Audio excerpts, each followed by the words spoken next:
Make sure. Ladies and gentlemen, welcome to a very important regular city commission meeting.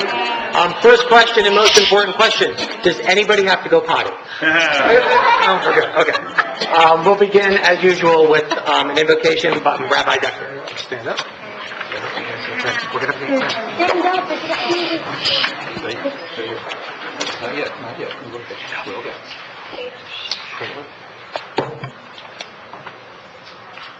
Almighty God, we stand before you in prayer. Look favorably upon the mayor, the honorable members of the city council of the great city of Lighthouse Point. We beseech you, Almighty and merciful God, to extend your grace to each and every member of this august body and bestow upon them the joy of life, good health, and prosperity. Bless these distinguished individuals who have been chosen to make laws and decisions for the citizens of our city. Grant these public servants wisdom and understanding in their noble pursuit of justice and equality. Give them guidance so that they will always be conscious of your presence and will strive to enact laws with honesty and integrity in accordance with your will. May they have wisdom to turn adversity into opportunity and to transform the hard challenges that we face today into the seeds from which will sprout forth the growth of tomorrow. May our city continue to serve as a beacon of light for all people in all faiths of walks of life. Thank you. Let us say amen. Amen. Let's do the pledge to the flag. I pledge allegiance to the flag of the United States of America and to the republic for which it stands, one nation, under God, indivisible, with liberty and justice for all.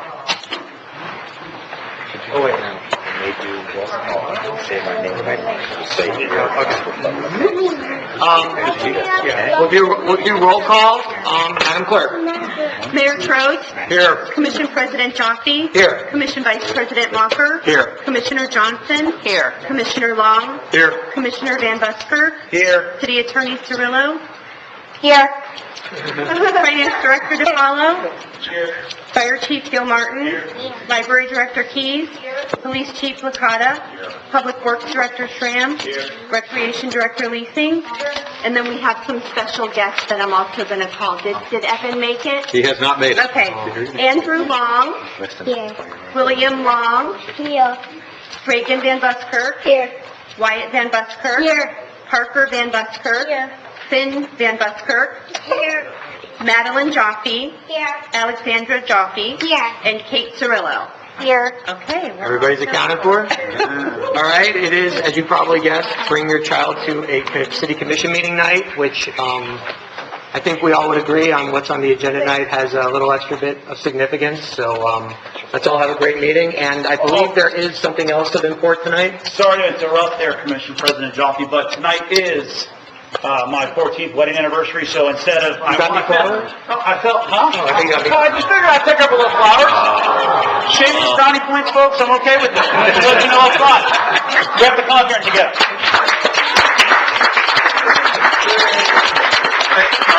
Mr. Van Buskirk, I understand you're a big spender, but you could have taken her out somewhere nicer. Yeah, well, I hope you got a big dinner planned for her tonight. No. Thank you, Commission President Jaffe. Oh, you're welcome. We will begin. Next item on the agenda is a proclamation, and I'll turn it over to Mayor Trost. Two proclamations tonight. Whereas the city of Lighthouse Point is blessed with ample, clear waterways to the sea and a citizenry that enjoys boating, and whereas those waterways and canals are maintained for the use and enjoyment of the citizens of Lighthouse Point and all guests joining in the usage of Lighthouse Point's waterways, whereas the citizens of Lighthouse Point are fully aware of the necessity for boating safety in order to completely enjoy the pleasures of recreational boating, and whereas in response to the need for all recreational boaters to recognize that the state of Florida leads the country in accidental boating deaths, and that the use of personal flotation devices helps reduce the number of fatalities. Now, therefore, I, Glenn Trost, by the authority vested in me as the mayor of the city of Lighthouse Point, do hereby proclaim the week of May 19th to 25th, 2018, National Safe Boating Week.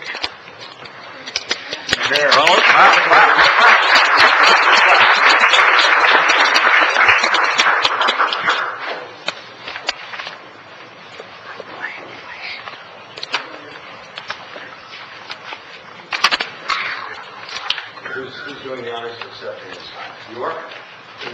Always. Congratulations. Thank you for everything you do. You guys have it's a great course. I've taken it myself, and my children have taken it. As a matter of fact, I'm about to have my son retake it, so I'm not sure wonder. Can you write? Take your time.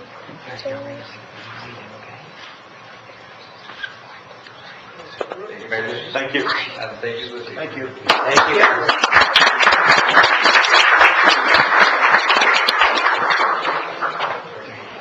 We have another proclamation? We have one more. Whereas code enforcement officers provide for the safety, health, and welfare of the citizens in this community through the enforcement of building, zoning, housing, animal control, environmental, and other codes and ordinances. Whereas every day, assisted by support and program staff, they attempt to provide quality customer service to the public for the betterment of the community. Whereas code enforcement officers are dedicated, well-trained, and highly responsible individuals who take their job seriously and are proud of their department and local government which they serve. Whereas the Florida Association of Code Enforcement Officers has declared the first week of June to be set aside by local government to honor and recognize their code enforcement officers. Now, therefore, I, Glenn Trost, through the authority vested in me as the mayor of the city of Lighthouse Point, do hereby proclaim the week of June 4th to 8th, 2018 as Code Enforcement Officers Appreciation Week. We have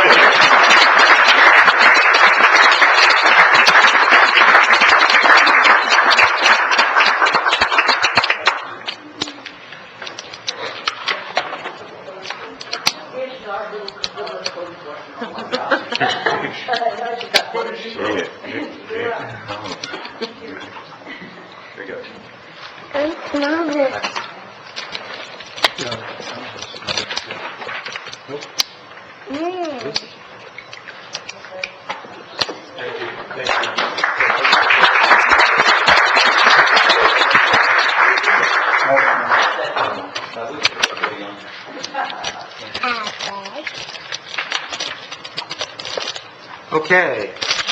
If my agenda hasn't been destroyed yet, the next item on the agenda is the treasurer's report. Finance Director DiPaolo. No, approval of minutes. Oh, approval minutes, thank you. They're throwing you off your game already.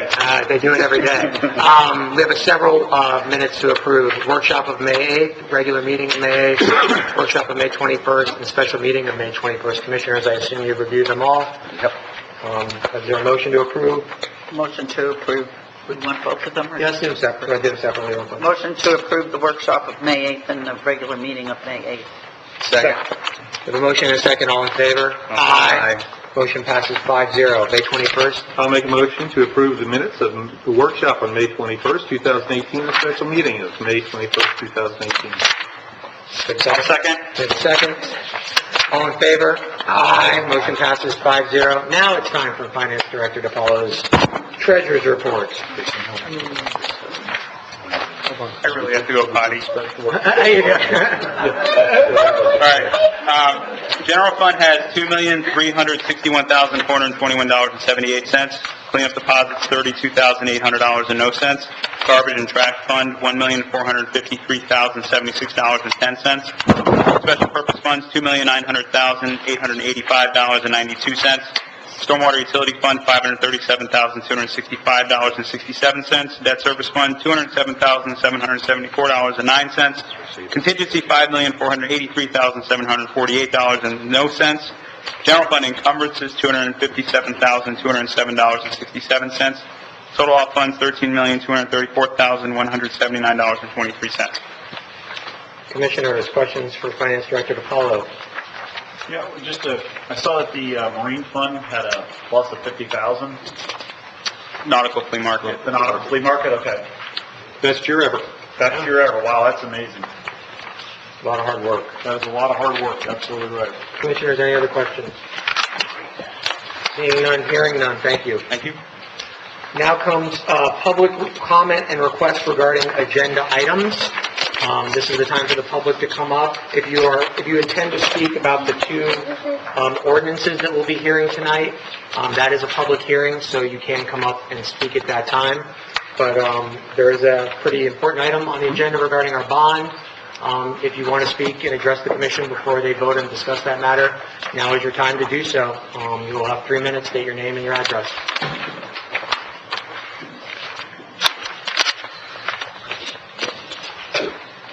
Everett Marshall, 2821 Northeast 44th Street. I want to congratulate the commission for the wonderful workshop, the informative workshop, and what went on at the special meeting on yesterday. One question I have that possibly we should really take a look at, or you all hopefully could, I know I've missed a couple meetings due to baseball, but, you know, those things happen. We have term limits. You've discussed a bunch of things that need to be on the ballot. If in fact this bond is of utmost importance, and I believe that it would take priority over all of the other things that may be on there, so that people don't get confused or by the time they get to where the bond is, they're tired of saying yes or no, and they say nothing. We're going to apparently, hopefully tonight, you'll buy a piece of property to build a firehouse. I think that it's important that you give the public the opportunity to vote on that and that only. The other things can wait. I don't know that they're that important that we decide term limits and all those things, maybe the next election go round. So that's my thought. Thank you. Thank you. Anybody else? Public comment remains open. Okay, seeing none, hearing none, we'll close public comment. Excuse me, with your permission, may I invite Evan? Oh, of course. He's late, he's tardy, but he's welcome to come up and join us. Evan Trost. Evan Trost, sir. Come on out. Give him There you go, Evan. Big Evan Trost. Yes. I think there's another foot he threw since we've seen him last. I think you have it, you're right. There are no reports from city administration, but I believe our fire chief has a department report, so Chief Gilmartin, you want to come up?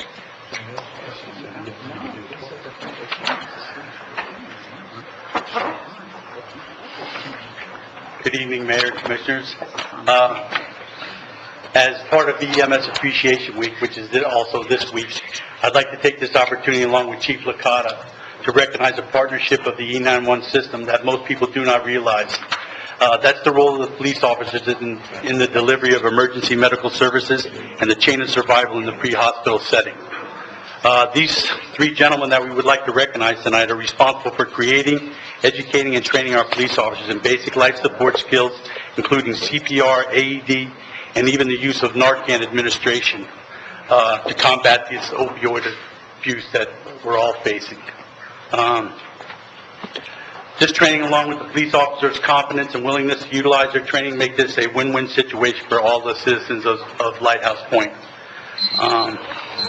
And that, I'd like to have the 3 guys. They're up here. 3 guys up here. If they're on first one. Mayor, Commissioners, if I could just add just a very brief comment. The police department and the fire department here on Lighthouse Point have always maintained an outstanding working relationship. The trainers at the fire department and police department work together. As Chief Gilmartin said, we recently have been through some extensive training, most importantly about the opioid epidemic that we're facing in our country, and it actually hits home right here on Lighthouse Point as well. In the last 6 months, we have had 3 incidents, life-saving incidents, in which the training provided by the fire department and our police department to our officers, who oftentimes are the first ones to respond to these types of cases, resulted in a life-saving event. We appreciate the training that our firefighters, Sean and John, have provided to the police department, and the work that Sergeant O did in providing the training to our police officers. We're seeing positive results right here in our community as a result of that. So I too want to congratulate them and thank them for the good job that they're doing.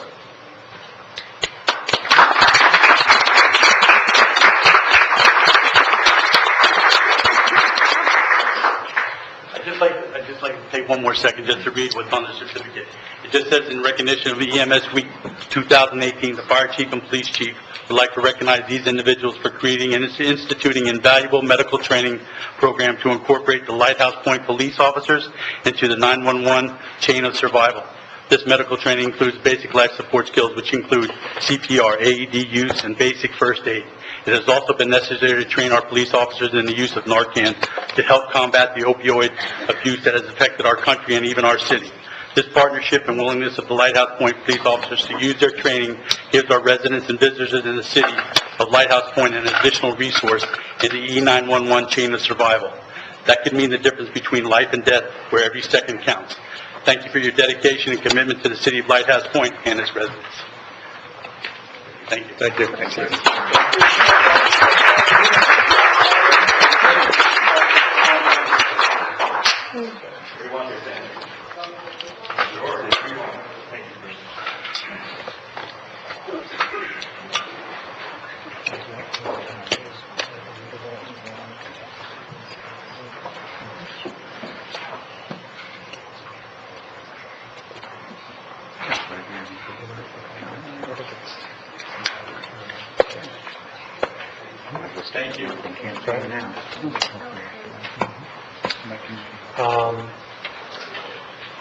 No reports from the city attorney, no reports from standing committees. Our next planning and zoning board meeting is June 5th, 2018.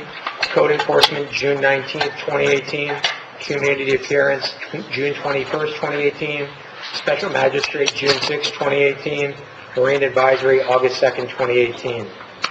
First item is unfinished business. Consider motions to cancel regular city commission meetings in July and/or August 2018. City attorney? Mr. President, members of the City Commission, this is brought to you this evening for consideration of whether you want to cancel regular meetings during the summer months. At this time, there are no agenda items for the second meeting in July, which is July 24th, or the first meeting in August, August 14th.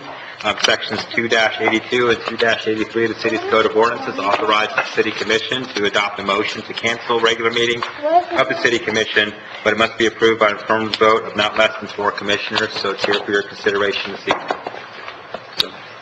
July 10th. Which ones are on the proposal?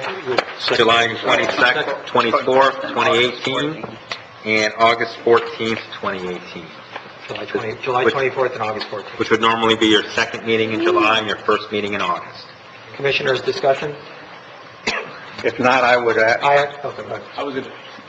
Go ahead. Sorry. I would just say that, the only thing that as we get closer and closer, obviously, and we need to put out information if we do put a bond on the referendum, or a bond on the upcoming election, and the knowledge and the information needs to get out there. Do we have to cancel them now for a time period, or can we cancel one and come back in another, in July, and cancel the other one, if possible? The notice period is, 7 days or 10 days? I usually combine them with the rescheduling of the budget meetings also, so we do have some time. Yeah. I'm going to concur on that. As I did last year, respectfully to everybody's schedules. I'm happy to move the meetings, especially with our staff who have to sit through and hear us dawdle about, but I am a no on these, especially with, an important November vote coming up, so, I'm gonna vote no. I'd just like to say that we've always done this, and I know that's not an excuse. I've made plans that incorporate these days, so I'm not sure that I'll even be able to make them, but I think we've had a lot of extra meetings in the last few months, and I'm not sure that there's anything specific as a commission that we have to do to make things better towards the bond. I mean, we will have already passed, hopefully, tonight, the bond, and we'll still have 5 meetings at least before the bond if we don't even have any special meetings. So traditionally, the county government and city governments take this break in the summer, so I'm not really sure why we would decide not to do it. I felt like this last year. I mean, I understand, I respect the calendar. I'm happy to move the meetings. Maybe we cancel one now and see how things are going. Is it a compromise? Are you out scheduled to be? No, I'm not going to be here because I just, assumed, that's what, Commissioner Mock? Yeah, I would go with that. Why don't we cancel one now? Let's see how this goes forward. We may find that, some of us may not be able to be here, but we're going to have a big campaign. We got a lot on the agenda. We could cancel one now, and since we have a little bit of time, come back at a later time and reevaluate and see how things are going. But I don't think we need to be in a hurry to cancel these dates. So I would be okay with one and look at one later. Okay, if that's the case, just hearing kind of a semi-consensus, I'll move that we move and cancel July 24th meeting, and that we can come back in a meeting or two and discuss the other one. But for right now, let's do the July 24th so that staff and others can look at vacation requests, and move accordingly. Sorry, go ahead. No, go ahead. I was going to say, I'll second that motion. Okay. Motion, we have a second to cancel the July 24th, 2018 meeting. All in favor? Aye. Opposed? 0. Motion passes 5-0. Shall we table as to, we want to make a motion to table as to August? You won't need to do any action on that. We'll maybe bring that back to you on July 10th with a determination of what you want to do with that. Okay. Moving on, no new business, ordinances. We have a first reading and public hearing on an ordinance amending Chapter 42 of our Land Development Code, related to two-story townhomes as a conditional use. Mike Cirillo. Mr. President, members of the City Commission, this is here a proposed ordinance on first reading and public hearing. This ordinance would amend Section 42-344, which governs the uses in your RM16 four-family residential district, and would add as a conditional use two-story townhouse development subject to building height limitations in subsection E below. Development standards are set forth in Section 42-361.1 and conditional use requirements. And then the ordinance also provides for additional conditional use criteria for two-story townhouses in the RM16 district, which provides a mechanism for planning and zoning board to evaluate proposed development that they deem to be beneficial in the zoning district.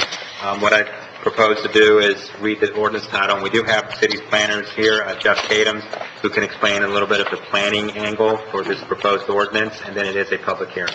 Do we have a motion to read? Motion to read. Second. An ordinance of the City Commission of the City of Lighthouse Point, Florida, amending Chapter 42 Land Development Code, Article 4 Zoning, Division 4 District Regulations, Section 42-344 RM16 four-family residential district of the City of Lighthouse Point Code of Ordinances to add a conditional use for two-story townhouses in the RM16 zoning district, creating Section 42-361.1, additional conditional use criteria for two-story townhouses in RM16, to provide conditional use criteria for such developments, and to authorize modifications and waivers of standards, providing for conflict, severability, codification, and effective date. We call open public hearing. You got to bring up We hear from Jeff Cadams. Was that on it? Jeff's going to come. Okay. Just to give a brief explanation of the planning. Good evening to you all. Good evening. The proposed ordinance is an ordinance that was brought forward at the request of the Planning and Zoning Board. The Planning and Zoning Board felt that allowing townhomes in excess of 4 units, two-story townhomes, doesn't provide enough design control, and it doesn't provide enough flexibility for them to ensure that a given project is the right fit for a neighborhood. So they asked us to go ahead and prepare a text amendment to create a conditional use with criteria. While you would not want to plan an entire city using the conditional use process, it is the ideal mechanism for ensuring that an infill site, which is a relatively isolated, undeveloped site within an established neighborhood, is developed to be the right fit for that neighborhood. The way the amendment is drafted, it applies citywide in any RM16 district. It can be used for vacant property as well as older properties that might be redeveloped at some point in the future. The RM16 district is really not concerned with design or quality. It has very basic standards, such as minimum setbacks, maximum height. that type of thing. What the conditional use amendment will do is establish extensive criteria that govern not only specific standards for two-story townhomes in RM16, but also the quality, things that you can't legislate. Things that you can't legislate, you don't even want to try to legislate, are design. Design is a note when you see it. It's evaluating all the different details of a project in total to determine whether the project is acceptable to the city's standards or not. And the only way to accomplish that is through the conditional use process. It establishes a high bar for any two-story townhome development to meet. To read you the intent, all of the townhomes have to be consistent with the intent, which is that two-story townhome development may be appropriate. It's not an automatic approval by right, the way that the initial code amendment prepared by the applicant reads. And this two-story townhome development may be appropriate if designed to a high architectural standard that emphasizes quality, minimizes mass, creates visual interest, blends with the context of the adjacent neighborhood, and provides amenities for its residents. It then goes on to say that it's also the intent to provide flexibility from certain standards and requirements in order to encourage innovative and high-quality design. The criteria also provide that if a townhome development is to exceed 4 units or 90 feet in length, it has to be an exceptional design, and it's left to the discretion of the Planning and Zoning Board, so that a 6-unit building or an 8-unit building or a 5-unit building, even they're not automatically permitted, nor is a 4-unit building, because even a 4-unit building is a conditional use and has to be evaluated not only relative to the general conditional use criteria in the code, but the specific criteria and the higher bar set for this particular use. The Planning and Zoning Board recognized that, and they asked for this, and we think it's a much better option for the city, and we think that conditional use for an infill lot is a valuable planning tool for the city. Can you explain what an infill lot is for the people? Yes, an infill lot is an isolated lot that's undeveloped in an established area that's already built out. So you're talking about a neighborhood where everything's really built out and there's just one or two parcels left, and they're not contiguous and they have to fit in. So when you're planning a large swath of land, you have general rules and it builds out. But once you've substantially built out, then each project deserves a little more scrutiny to make sure it fits into the neighborhood, especially if there are different types of development form in the neighborhood. Some examples of how the flexibility can be used. One would be permitting a development to encroach into a setback a little bit more, maybe have some different dimensional requirements, and things of that nature in order to make an innovative design work, or a high-quality design. And then conversely, a property may come in with 4 units or 5 units, and it might not meet the city's standards. And if it doesn't meet the standards, the city doesn't have to approve it. So again, we feel that by focusing on design on the final product and not dimensional standards, we think this is the best option to deal with these infill sites and future redevelopment within RM16. And I'm happy to answer any questions you may have. Mr. Long. You mentioned setbacks and that, you can relax setbacks and other design parts of it for innovative design. But at what point is it too much? And it's just in the eyes of planning and zoning in this case, correct? Well, they are the ultimate arbiters, yes. Yeah, my concern is when you do something like that, and when you're messing with setbacks or lengths of the buildings and pieces like that, that would get away from the original intent of all our codes. And I'm just wondering if there's a balance in between those two. Well, there is. The ordinance is very carefully constructed to tie any kind of relief at all, any kind of modification of standards, to very strict criteria. So the planning and zoning board is actually going to have to make numerous findings to even permit the conditional use in the first place, whether it's 4 units or 6 units, innovative or not. And then they have to make additional findings for any relief. So everything, any departure from code is very strictly tied to specific findings on the merits of the project and consistency with the overall intent. Thank you. Sure. Mr. Walker. Just so I'm clear, approving this conditional use does not mean we're approving the project. Correct. We're approving a tool for planning and zoning to have more flexibility. That is exactly correct. And this conditional use does not necessarily mean it becomes a template for future projects. It simply provides, again, the tool to allow them the flexibility to look at each project on its merits. Partially. It would provide for any townhomes in RM16 to have to go through this process. To go through the process. Yes, that's right. Like I said, it raises the bar a little higher because it's not a permitted use by right. Right. It's a conditional use. But some future project can't come in here and say, well, you already approved this project, so we get approval too. Nope. This is just a tool for planning and zoning. Every project has to be evaluated on its own merits. Okay. Thank you very much. Sure. Commissioner Van Busker. I mean, I understand the idea of utilizing the conditional use, and I refer back to our long-term mayor and Commissioner Leo Benz, who always states about having planning and zoning be involved in the actual planning of the city. I think that's important that and specifically since they asked for us to go and give them this conditional use, I just worry that once we give that conditional use, are we never going to see it again? Or nothing else is going to come across our desk until it basically is already done and certified through them? Is that correct? Or will anything have to come back through us?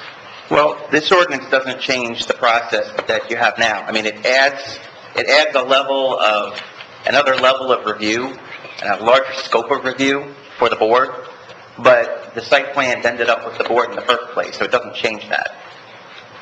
Don't we have a final I was date on it, though? going to say, there is a process for an appeal to the city commission if someone's not happy with the planning and zoning board decision, but absent an appeal, your planning and zoning board is set up to make the final decision on site plans. So they'll make the final decision on the setbacks or whatever other things that they feel the conditional use would allow for the applicant to go ahead and utilize the property to the best of their ability?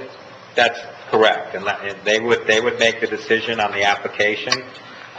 They would have to consider this criteria and make whatever appropriate findings, determinations, if they're going to grant relief from the requirements, and then use that conditional use criteria to approve the site plan that for the project, and then once planning and zoning board either approved it or denied it, there is an appeal process to take requests for relief to the city commission. I have a quick follow-up question. Do we, if hypothetically, this is passed, goes to P&Z, they set conditions, it gets appealed, are we then, as an appellate review board, allowed to change those conditions? I'm using a stupid example. P&Z says you can encroach 4 feet into a setback, but commission wanted to say, no, we're okay with it, but it can only encroach 3 feet. Can we do that? Well, I think you get to review what the planning and zoning board did based on the record before then. So if you looked at what planning and zoning board and felt that they should not have granted the 4 feet, but the 3 feet, met the criteria, and you disagree with them based on the record, then sitting as the appeal, you can do that. Okay. But you wouldn't, as an appeal panel, redesign the project. You would look at planning and zoning board and you would say whether what they did is correct or not correct. And there has been times when you've worked out with the applicant on an appeal, an arrangement, and you have sent things back to planning and zoning board, which may be appropriate for these types of conditional uses, rather than but you do have some discretion when you deal with an appeal to make these decisions. But it has to come to you first. Right, well, I think that the city can, administration can invoke an appeal. The administration can, the city commission can by motion in its next regular meeting. Okay. Commissioners, any other questions? I just have one other follow-up. This is for you. 3-story townhomes are a permitted use in RM16, correct? They're conditional use. They are conditional use? Yes. That's my question. And they have their own criteria. They have their own criteria. Okay. No further questions from me. We do need to have a public hearing. Get another question. By the way, your children are adorable. I couldn't convince mine to come. I couldn't even pay them to come. Thank you. Before you open up public hearing, just on the procedure, this ordinance has to be reviewed by Planning and Zoning Board, and it hasn't yet. It's going to be scheduled for June 5th, Planning and Zoning Board, for them to review this ordinance and provide comments and feedback, and then it's going to return to you for second reading, if you pass, assuming you pass it this evening. If you don't pass it, it ends tonight.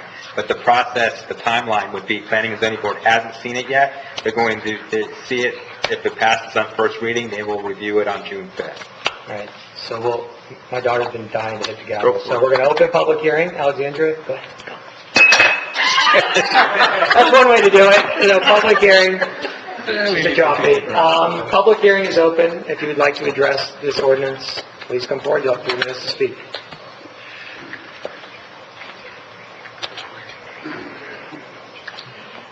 Leo Benson, 3000 Northeast 31st Avenue, PENTZ.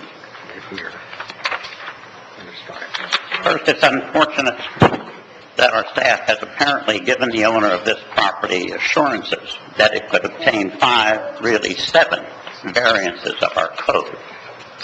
This owner bought this property knowing full well what the code provisions to which the property is subject, just like the other RM16 property in the city. I would hope that our staff will learn, and that this owner and most other owners of vacant land cannot validly claim a non-self-imposed hardship.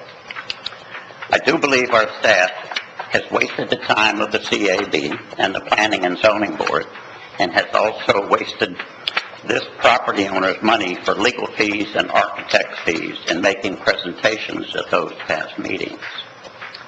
That said, all of us realize that there may be situations where strict compliance with some of the city codes passed many years back may need to be relaxed. However, in this Kavachi situation, the current applicant, those setback requirements protecting the rights of the single-family homeowners along the south boundary, and protecting the rights of all of our residents who traverse 39th Street on the north, that are most important and should be maintained. In addition, in the section 42-361, I'm not going to all the details, dealing with garages, parking, and landscaping, states in part, a declaration of covenants shall be recorded in the county public records. We should require that the city be a party and have a legal right to enforce those covenants. Otherwise, the town homeowners could, at any time, change these covenants to suit themselves. Now, as to the overall design, I do believe this should probably go back to the Community of Parents Board at some stage in your process, because it went there kind of a preliminary, and there was still, they don't know what was ultimately decided. Thank you. Thank you, Mr. Vance. After the public comment. Public comment remains open. If you'd like to address this ordinance, please come forward.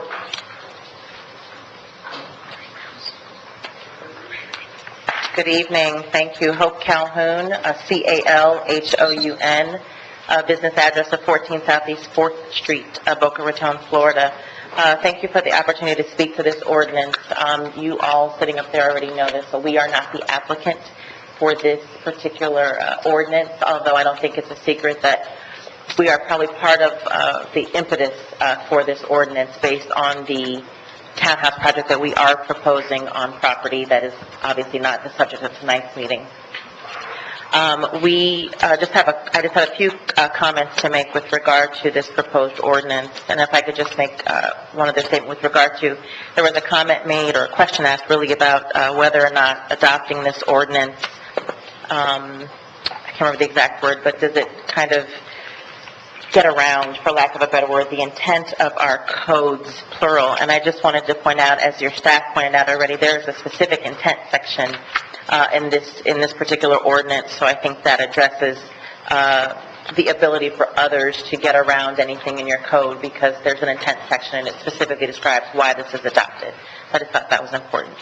And then the other thing I just wanted to talk about briefly, I think you already talked about the waivers, and that was discussed, again, with my client's property being the one that probably is going to come through this first. Just, I guess one thing that we're concerned about is paragraph D5, and that's the roof line specifically. Again, we recognize that all of these are waivers that will go before the Planning and Zoning Board, but we just want to point out, and I did have this conversation, so I don't think I'm surprising anybody. I did have this conversation with Mr. Kadam. And I'll just read it for the benefit of those who don't have it. It says, no more than 60% of the roof can be of the same height, with a minimum variation of 5 feet unless otherwise approved by the Planning and Zoning Board. The street front, street side, and rear roof line shall vary along the horizontal plane to create visual interest and character. So the maximum height for this is, I think it's 33 or 36 feet in height. So our concern is just that if you create, I'm talking now about the vertical variation, if you create a limitation of 5 feet, then what could happen potentially is that you're limiting the ultimate ceiling height, because you can't go taller than 36 or 33, I apologize, I can't remember the number, of the maximum height. So then what happens is you're going to have to lower your building height, and ultimately your ceiling is impacted by that. And so what my clients have expressed to me is that when buyers come in to look at townhomes or they come in to look at properties, one of the first, they said this to me like 10 times, one of the first things people ask about is what's the ultimate height of the ceiling, because they want to know how expansive is this going to feel and look. So again, we recognize that it is a waiver potentially, and it could, we could go higher than 5 feet, but just as a point of information, we're just concerned about what the impact of that could be. Thank you for the time. I think that means my time is up. I'm happy to answer any questions about my comments. Otherwise, I'm happy to sit down. Thank you. Thank you. Thank you. Public comment remains open. Anybody else would like to come up and address the commission? Jim Terlizzi, 3810 27th Ave. I just have one question regarding this. Is an applicant required to show special reasons in order to obtain approvals under this ordinance?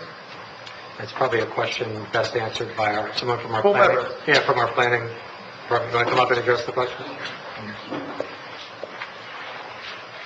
This is differentiated from a variance, where a variance you have to demonstrate special need, and you have to demonstrate hardship, damage to your ability to use the property without relief. This is not that. This is demonstrating that your project is a well-designed project that is compatible with the neighborhood and fits in with the context, the surrounding context. So it's a different set of criteria, different way of evaluating.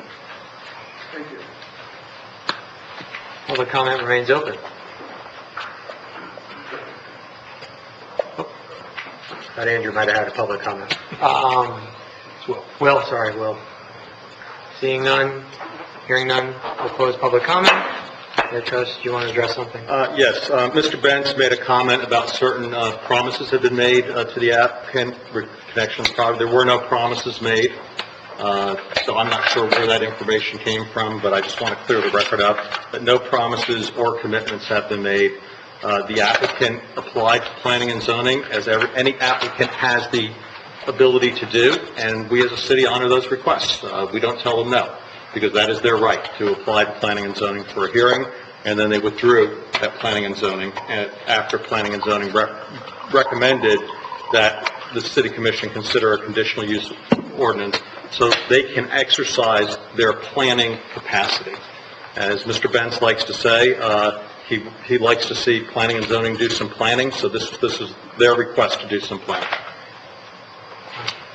Commissioner's discussion about this ordinance, Commissioner Mocker. Yeah, I think we've beat this horse to death. I'm ready to move on. I think what we've got here is an administrative tool that the Planning and Zoning Board has asked us to consider so they can do their job. So I would say let's move forward and give them the tools that they asked for so we can move on from here. Doesn't mean we're approving the project. It simply means we're giving them the administrative flexibility that they've requested to go forward. So I'm fine with that. Commissioners, anything else? Commissioner Long? As you want to speak first? I'm only going to say I agree with Mr. Walker that we've beat it around long enough, and let's go forward with it. As you know, I voted no on the last little thing we were trying to do, which hopefully we won't see again. We're going to see you next. Not if this passes. Hopefully not. Okay. I thought we were going to vote it down next time for the next. But in this particular case, I believe this is a better way to go. It's just a flexibility. It's not specific to any particular property. I think that as a built-out city, we have to have some flexibility here. And I do believe in the planning and zoning having the ability to make the right decision, especially with the people we have on that board. So I will support that. Yeah, I actually agree with Commissioner Long. I've actually met with Ms. Calhoun. I think a lot of us have been not in love with the project. I've expressed that. But I am, we have good people on planning and zoning, and I am all for letting this project run the gauntlet at planning and zoning, and what they come out at the end, we're all going to either like it or not, and we all have the ability to vote. So I'm in favor of this ordinance, and I have a feeling this will not be the last time we see this ordinance. So unless there's any other comment? If there's not any other comment, I would offer a motion to pass ordinance 2018-0965. There's been a motion. Is there a second? Second. We have a motion. We have a second. All in favor? Aye. Opposed? Motion passes 5-0. Commissioner President, members of the City Commission, this will come back to you at second reading and public hearing on June 12th. The next item on the agenda, item number 3, is the proposed ordinance which you passed on first reading at your May 8th meeting that would put a 3-story townhouse as a permitted use. The request this evening is to have you continue this item to June 12th as well, so that its second reading would basically carry with the conditional use one. The applicant is requesting that you do that so you don't have to do anything this evening, and everything will come back to you on June 12th to make a final decision of whether you want to go permitted use or conditional use for this project, or for this zoning district. So the request is to continue item number 3, the proposed ordinance 2018-09-965. Yes, until June 12th. Yeah, but I guess the administration is recommending a motion to table, which the chair will entertain. I'm not sure I'm in love with that process, but we'll see how things play out, so. Well, you can hear from the applicant. This is one where it has been proposed by the developer. This is one that went to the Planning and Zoning Board, and they, this was proposed by them, and so their request is to accommodate the Planning and Zoning Board. They want to keep this alive while they go through the process. So that's their, I think we discussed that on May 8th, that we would, if we were moving forward, we would try to keep everything to June 12th. Okay. If you want to hear from the applicant, they're here on that. If the commission wants to hear from the applicant, that's fine. I think the motion to table is, if somebody wants to make it, I'm not going to jump up and down about it. I'd like to make a motion to table ordinance number 2018-0965 until the June 12th meeting. Second. We have a motion, we have a second. All in favor? Aye. Opposed? Motion passes 5-0. That ordinance will be tabled until June 12th. On to resolutions. Mr. President, members of the City Commission, this proposed resolution 2018-2190, which would authorize the issuance of not to exceed $16,500,000 in general obligation bonds. It would provide for a description of the projects, which you had workshopped. Those projects I can list for you, but they're generally the ones we discussed. We're familiar with them. Yesterday. This also would establish and call a special election for November 6, 2018, for the referendum on whether to issue general obligation bonds. As you know, that referendum is required since the city was pledging ad valorem taxation and the authority to impose those taxes to pay those bonds. It also provides for the official ballot title and the ballot question. And that's here for your consideration. The city has engaged bond counsel, Jolinda Herring. She is here this evening. She has worked and facilitated the preparation of this resolution for your consideration this evening. And if you have any questions of her, she is here to respond. But this is the proposed resolution to move forward your referendum. Motion to read? Motion to read. Who wants the honor? Let the record reflect it was Commissioner Mocker who made the motion and seconded by So Commissioner if it goes Long. down, you go. A resolution of the City Commission of the City of Lighthouse Point, Florida, submitting to referendum at a special election to be conducted on November 6, 2018, a question to the registered electors of the City of Lighthouse Point authorizing the issuance of not exceeding $16,500,000 aggregate principal amount without regard to original issue discount or premium, general obligation bonds of the City of Lighthouse Point, Florida for the renovation, construction, and replacement of public facilities for public safety enhancements and for community use made necessary by the public safety enhancements, including a fire station with emergency operations center and community rooms, a new public works building and renovations to an existing public works building, a renewed recreation building at Danwood Park, renovations to the library for increased community rooms, and the acquisition of real property to enhance the projects and public services, providing for notice of the bond referendum election to be published in accordance with the charter and the code of ordinances of the City of Lighthouse Point, Florida, and Chapter 100 Florida statutes, as amended, providing for the place and places where the bond referendum election is to be held, providing for authorization and direction of city clerk to perform certain duties and functions in accordance with this resolution, and providing for an effective date. Commissioners, the time has come. Discussion. You know, as we look at this, as we look down at the amount of people that I think that have either attended one of the two meetings so far or both of the meetings, I think that it's important. You know, people have stressed concerns, but a majority of the concerns have been stressed about just making sure they get the information out here.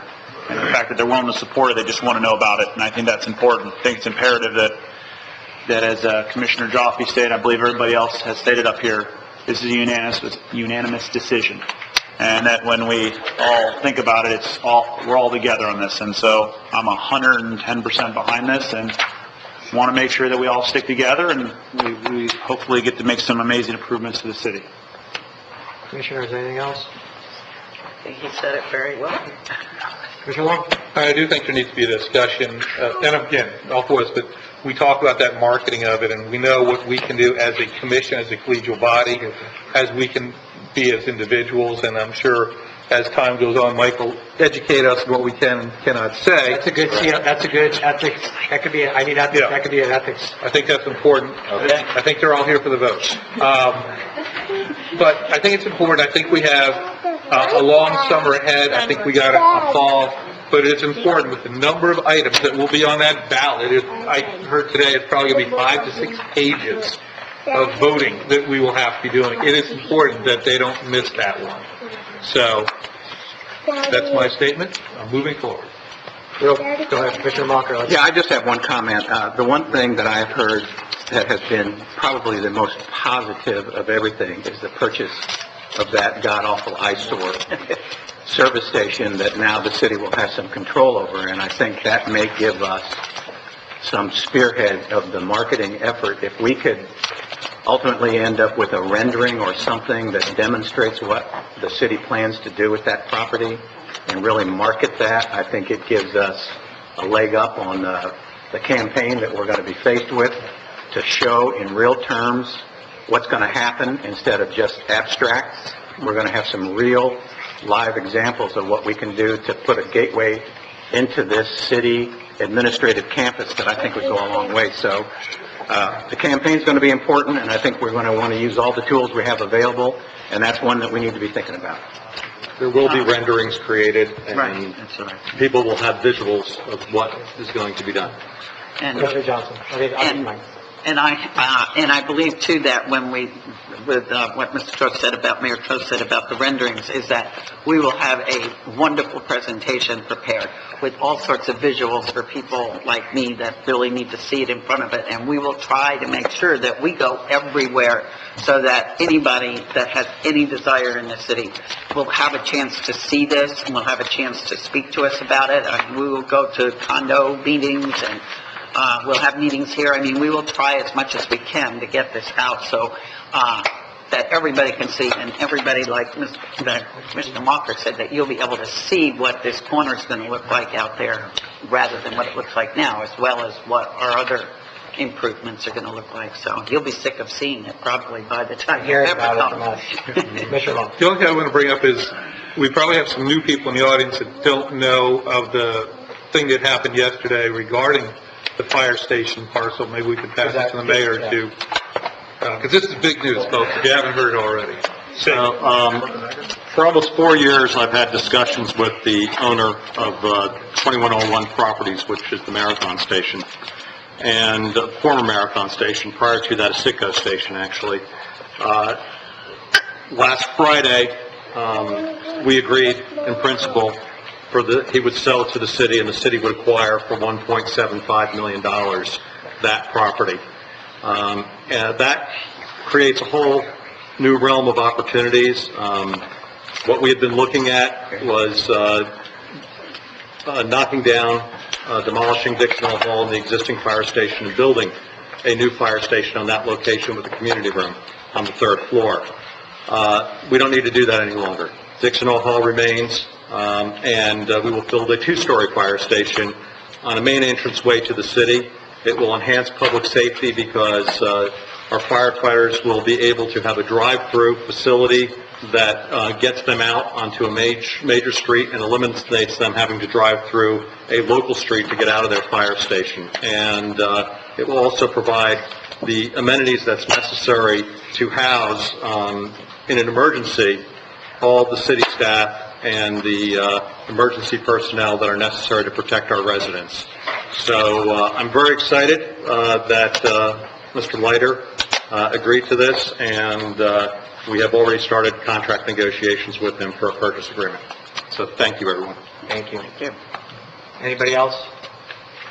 I'm gonna say that taking this vote is particularly special, even though my daughters want to get out of here. Taking this vote with them sitting on my lap is I'm gonna cry like John Boehner maybe in a second. But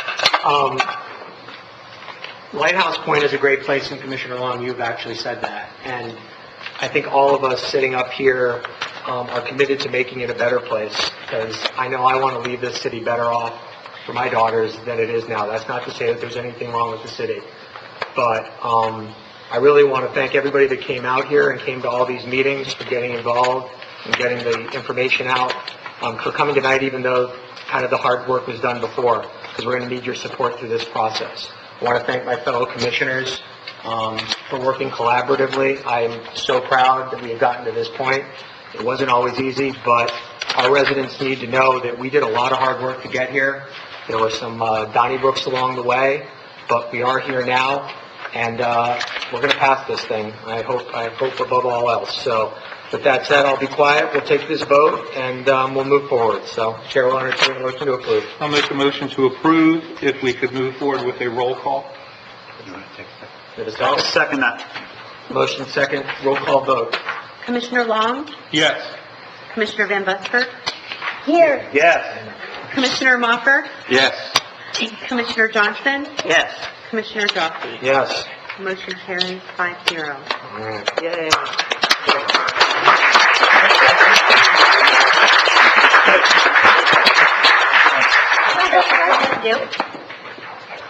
That wasn't so hard, was it? That wasn't so hard. Resolution number 5, the last resolution on the agenda tonight. Resolution declaring intent to utilize lease purchase financing for the purchase of fire rescue equipment. Thank you. This is going to be the third and final reimbursement resolution we're passing this year for our capital lease financing. We've made some purchases recently. One was additional Motorola radios that were in the budget for the fire department, as well as Lucas 2 chest compression system, which both of those items are placed in service and currently functioning. And now, once we pass this reimbursement resolution, we can go ahead and do our financing for the year, and we've got about $128,000 worth of equipment and one vehicle that we're going to be financing. And as soon as we pass the reso, I can get some quotes. We're going to be incurring under most likely less than $20,000 in interest on the life of the lease, so we shouldn't have to go out to bid. So as soon as we get this done, I can get the financing done and we can move forward. So we always do these. This is just a thing that we have to do. The banks want to make sure that we, at the time before the financing, we declared that we were intending on financing those purchases. So this resolution is before you tonight. Recommend that the City Commission approve the resolution declaring intent to reimburse the general fund from the proceeds of future lease purchase financing for the purchase of fire rescue equipment. and I'd be happy to answer any questions you have. Can we get a motion to read? Motion to read motion Second. 182191. Second. A resolution of the City Commission of the City of Lighthouse Point, Florida, establishing its intent to provide for the reimbursement of certain capital expenditures approved in the fiscal year 2017-18 budget with proceeds of future tax-exempt financing, providing certain other matters in connection therewith, providing for conflict, severability, and effective date. Commissioners, questions for our esteemed Finance Director? Seeing none, hearing none, I make a motion to approve resolution number 2018-2191. I'll second it. Motion, we have a second. All in favor? Aye. Opposed? Motion passes 5-0. That comes to the end of our agenda items. We now come to the time for public comment and requests from the floor. Unlike what happened last time, this is the opportunity for the public to come up and discuss anything. It can be something we talked about, it can be something, anything. You state your name and you have 3 minutes to speak. Again, Jim Terlizzi, 3810 27th Avenue. First, I'd like to point out that apparently living with Commissioner Long gives you gray hair at a very early age. So we've noticed. Wait till you see my beard. Actually, I have 2 things that I want to bring up. One is, we'd like some help with a utility pole on 27th Avenue. It's pole number 3750. It's in front of 3800 27th Ave. We've contacted FPL several times to no avail. It's listing at 15 degrees to starboard. It has a crack in it. I'm afraid the next... That's from my training at the... Jim, what's the address that's in front of? 3800 27th Ave. Thank you. It's a wood pole, and it's got a considerable list to it. It has a crack. I'm afraid it's going to come down in the next storm, and we're going to have the disaster like we had last time. Well, you enjoyed the pole on your street. Oh, no, that's great. It kept the traffic down to a minute. Exactly. So, see where we're trying to help you, Jim. Thank you. It was very... Oh, you had that done for me? Yeah, really nice. I called up that storm intentionally just to help you. Now I have something that probably nobody ever thinks about, but it came to my mind during the last storm when our lifting stations were out of action. And I understand Broward came and they provide generators to run them. My concern is, if they're out of order for an inordinately long time, what happens? Does sewage back up into our homes? Can anybody answer that question? It would back up into, it would actually probably back up into the street before it would get into your home. Into the street, I mean, out of the manhole Through the covers? manhole covers. But those lift stations aren't owned by the city. Those are owned by Broward County. Yeah. So part of the agreement that Broward County has is they must provide the backup power, and they pre-positioned the critical ones prior to the storm, and then got them up and running as soon as it was safe to go back out. I'm aware of that. I'm thinking about the worst scenario. For example, an electromagnetic pulse, which is unlikely, but a coronal mass ejection, which is going to happen, just a question of when, fries our electrical grid. They'll only be able to operate those things for a short amount of time. And the last thing we need is human waste bubbling up in the streets or our homes. I'm just wondering if there's anything that can be done if that scenario happens, prevent that from happening. Well, we'll ask the Public Works Director to inquire. I would appreciate that. Okay. Okay, thank you very much.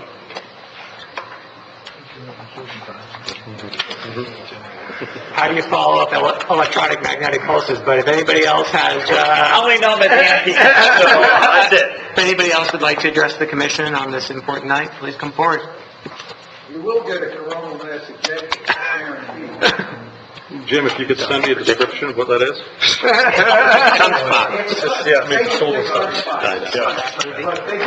Solar. Okay. And one's expected. They don't know when, but it will happen. Guaranteed that. You could always go back to like Gilligan's Island when everyone's on a bicycle and generating electricity on there.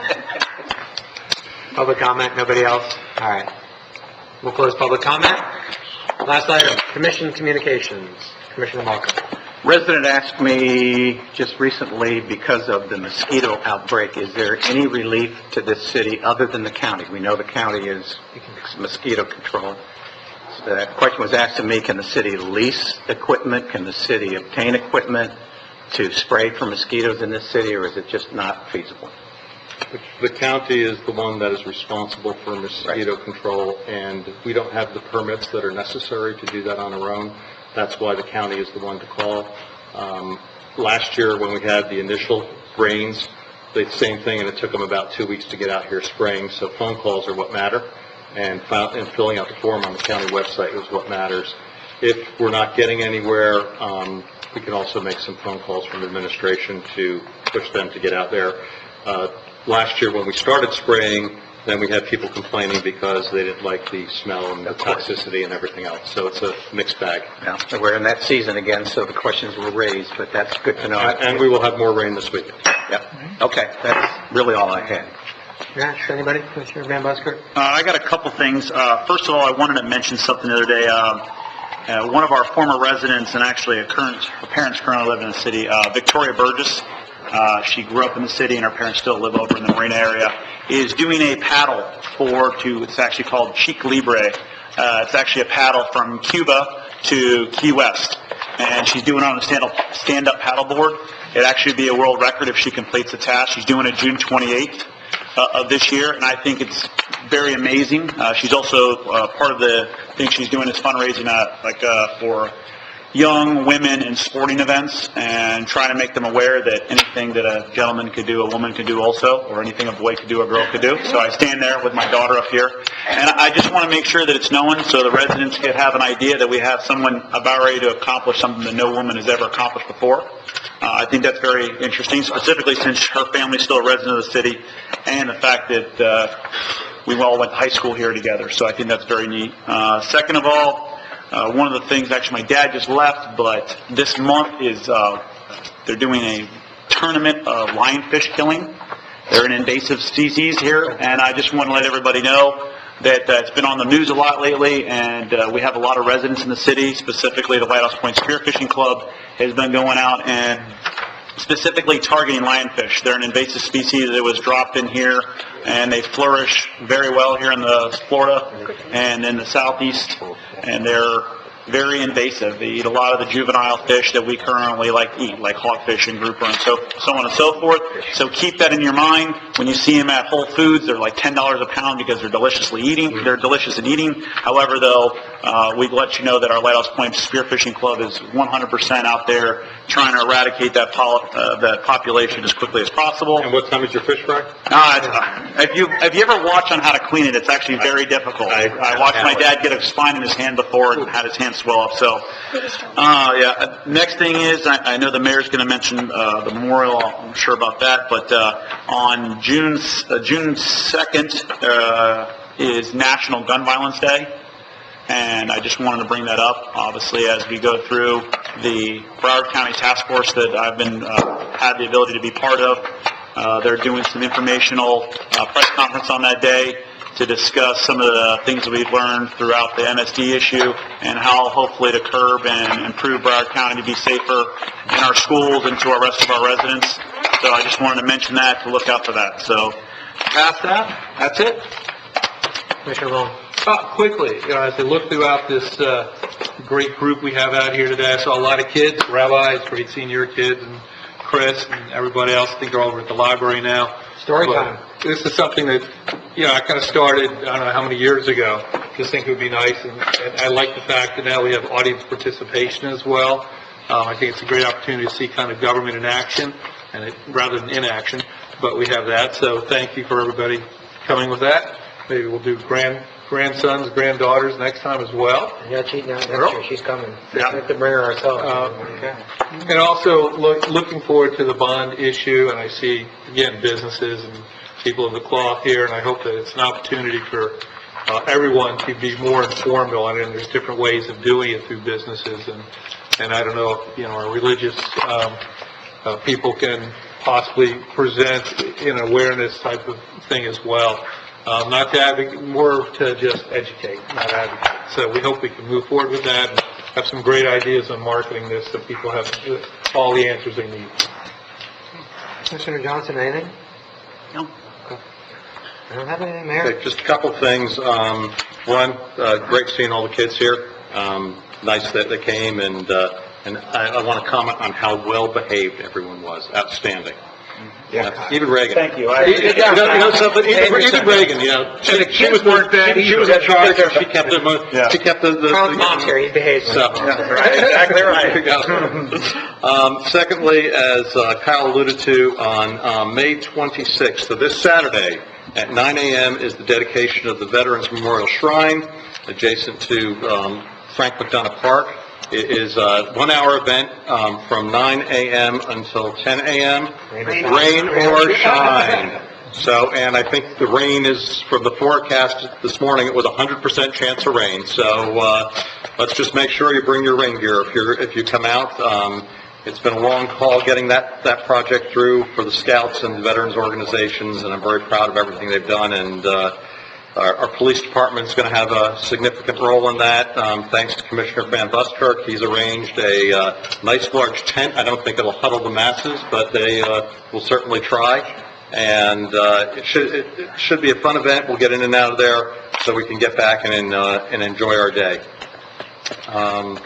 And as far as artist renderings are concerned, now we will be starting that the commission has passed the resolution. So I will be getting with the architect probably tomorrow and having a conversation with her about getting going on artist renderings so we can move this forward. And just keep in mind, these will be renderings. This will not necessarily be what we end up building, just like what we've discussed may not be what we end up building. So thank you, everyone. Thank you for all your hard work on this. It's very much appreciated. And lastly, if you're not doing anything tomorrow, times to be announced. It is the city baseball championship game, modified coach pitch from the Royals, which is Andrew on the team, and the Marlins. Yes, correct. So, and Reagan's already said she's supporting the Royals. So that's cool. And we also have, actually, good job you mentioned that, Commissioner Long, is that we also have the girls softball team. The kid pitch softball is actually having their second round of playoff games. And luckily, both Lighthouse Point teams are still in it into the second round, and they're fighting for the championship game. And Reagan's on that team? Yep, yes, awesome. yes. Awesome. All right, Reagan. Okay, Bring us home. Thank you. Thank you.